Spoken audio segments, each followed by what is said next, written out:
This is a brief overview of our paper to appear at NeurIPS 2019. Equilibrium propagation, or ECPROP, is a biologically inspired alternative to Backprop for computing error gradients.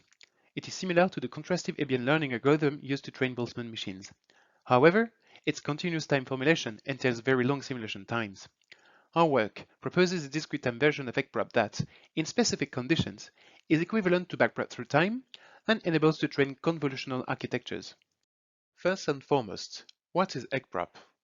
ECPROP is used to train RNNs, which are fed by a static input X and minimize their energy to a steady state S star. In this context, training consists in making S star to coincide the best with a given target Y. To train such a network, we would generally perform a first forward time phase, then perform backpropagation through time. But ECPROP proceeds differently. Instead of propagating the error backward through the first phase, the error is encoded as an elastic force that nudges the system to a second steady state S beta star during a second phase. The learning rule consequently reads like the difference between the two equilibria. We call this setting the energy-based setting. To compute error gradients, backprop through time goes backward in time, while ECPROP goes forward in time, and therefore looks very different. Still, they are intimately related. Our theorem is the following. Provided that the first phase is converged, the temporal updates of the system in the second phase of ECPROP are equal to the gradients provided by backprop through time.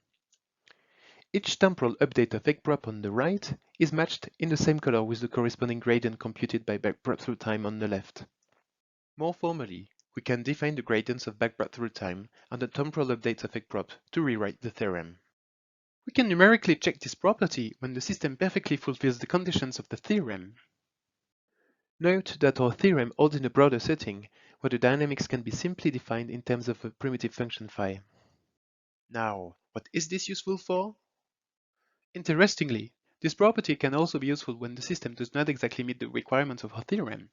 This is the case for the fully connected and convolutional architectures we have studied, which do not exactly have a primitive function. It turns out that, even in this approximate setting, the prediction of the theorem is still very well observed. This encourages training experiences. As anticipated, our training results are the same as those we obtained with backprop through time. Our simplified equations accelerate simulations by a factor 5 to 8. Finally, our convolutional architecture achieved the best performance ever reported with ECPROP on MNIST. Our work sheds new light on ECPROP and enables us to train new networks with simplified equations.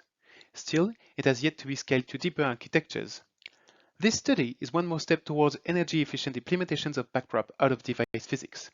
See our paper for more details.